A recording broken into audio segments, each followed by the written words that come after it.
सभी दर्शकों को जय श्री कृष्णा, नमस्कार, प्रणाम। आइए आज हम आपको ज्योतिष के इस नए विषय की तरफ लेकर चलते हैं। और ये विषय अगर आपने भली पूर्वक जान लिया तो आपको जन्म कुंडली के अपने फलादेश का बुरा और भला पता लग जाएगा। क्या होता है जन्म कुंडली में भाव कर्तरी, ये तो आपने समझा ही होगा, परंतु ये नहीं समझा होगा कि उस भाव का ग्रह जिसको जिस भाव को दो पाप ग्रह काटते हैं, उस भावेश की स्थिति को समझने के लिए हम एक चार्ट ले लेते हैं। अब इसके माध्यम से आपको समझना है। अब एक अंक बिठाएंगे हम यहाँ पर, ठीक? कोई भी अंक ले लेते हैं, आपको एग्जाम्पल के लिए, उदाहरण के लिए समझाना है, तो चाहे कोई भी लग्न हम डाल देते हैं। हम यहाँ पर वृष लग्न डाल देते हैं। आप ध्यान से देखें, ये लग्न है, ये धन स्थान है और ये व्यय स्थान है। अब ध्यान से समझना है, अगर लग्न के इस तरफ पाप ग्रह हो और लग्न के इस तरफ पाप ग्रह हो, ये दोनों तरफ दाएं बाएं दोनों तरफ यदि पाप ग्रह हो जाए, जैसे मान लीजिए यहां केतु बैठ जाए, ठीक है, और यहां शनि बैठ जाए। ध्यान से देखेंगे, शनि और केतु दोनों बैठ गए, यहां पर कोई ग्रह नहीं बैठा है, लेकिन यहां का स्वामी ग्रह तो है कोई ना कोई, उसको कहते हैं शुक्र। इस लग्न का स्वामी शुक्र है। अब शुक्र जहां भी बैठा होगा, मान लीजिए 4, 5, 6, 7, 8, 9, 10, 11, 12, समझिएगा। अब देखिए, लग्न को दो पाप ग्रहों ने घेर लिया। अब लग्न का स्वामी शुक्र है।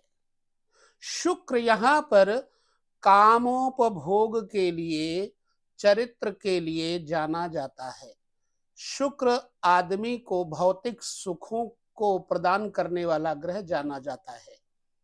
जैसे व्यक्ति के वीर्य का बिना विचार करना शुक्र से जाना जाता है, लेकिन यहां वीर्य का ही नहीं, यहां पर लग्न का स्वामी होने के कारण जातक के ब्रेन का, जातक के फेस का, जातक के आकृति का, प्रकृति का पूरा द्योतक है शुक्र।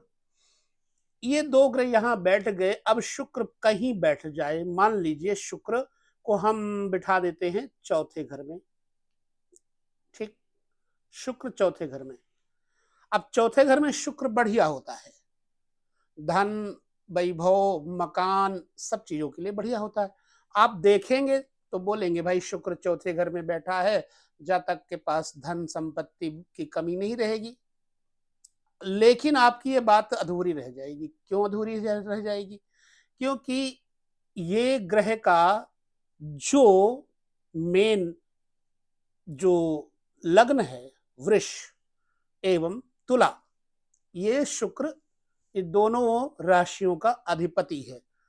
अब शुक्र की अधिष्ठित राशि वृष दो पाप ग्रहों से ग्रसित होने के कारण जातक के जीवन को पापमय बना देगा। जातक को मानसिक क्लेश, मानसिक परेशानी रहेगी, जातक चरित्रहीन होगा, जातक का चतुर्थ भाव का जो लग्न का स्वामी चतुर्थ में बैठा है, जातक को अपने घर में कलह का वातावरण दिखाई पड़ेगा। मां के साथ जातक के विचार नहीं मिलेंगे। मकान, चूंकि यहां से मकान देखा जाता है, वाहन देखा जाता है, सुख सुविधाएं देखी जाती, तो जातक को अपने सुख सुविधाओं में हमेशा मुश्किलें, मुसीबतें देखने को मिलेंगी।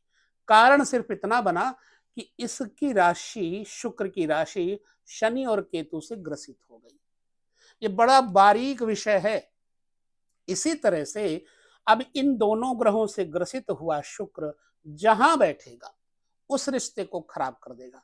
यदि शुक्र तीसरे घर बैठेगा तो भाई, बंधु, मित्र, रिश्तेदार, इनसे आपका विरोध करवा देगा।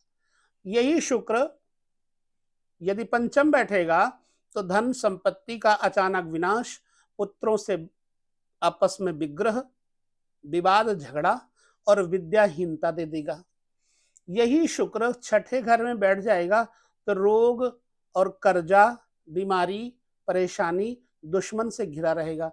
यही शुक्र सप्तम में बैठ गया तो सप्तम घर पत्नी का घर है, काम, मदन इत्यादि का घर है, और जातक का बिजनेस जो पार्टनरशिप है वो घर है। तो यहाँ बैठने से शुक्र जातक को कामी, कुचाली, पापी, दोषी बना देगा और पत्नी के साथ वैमनस्यता देगा।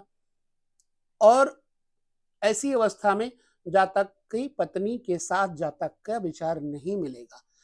यदि शुक्र अष्टम बैठ जाएगा तो इतना प्रभाव बुरा नहीं होगा, लेकिन फिर भी जातक को अल्प मृत्यु का भय रहेगा। इसी प्रकार से ये राशि दो पाप ग्रहों से ग्रसित होने के कारण इसका स्वामी शुक्र है, तो अगर भाग्य में बैठेगा तो जातक नास्तिक होगा, विचारधाराओं में कटुता आ जाएगी, मूर्खता आ जाएगी, विद्या में रुकावट आ जाएगी।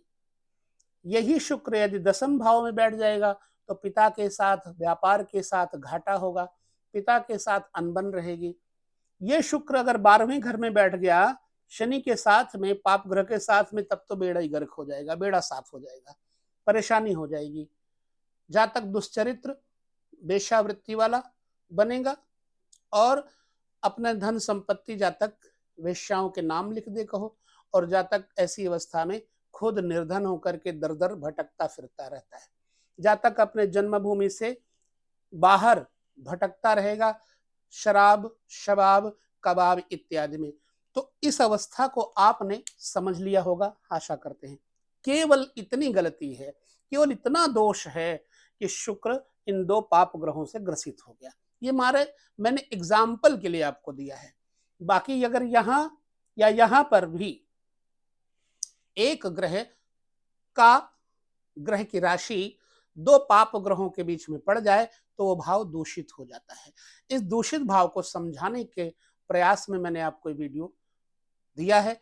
आपको अगर इससे कुछ ज्ञान मिला तो कमेंट करके भी जरूर बताएं। जरूरी नहीं कि हम आपके कमेंट का उत्तर दें, परंतु अगर अच्छा हुआ तो हम आपके कमेंट का उत्तर भी देंगे। हमें ये जरूरी जानना है कि ज्योतिष का ये जो विधान है वो आपके ऊपर कितना लागू होता है। महत्वपूर्ण है ये विषय।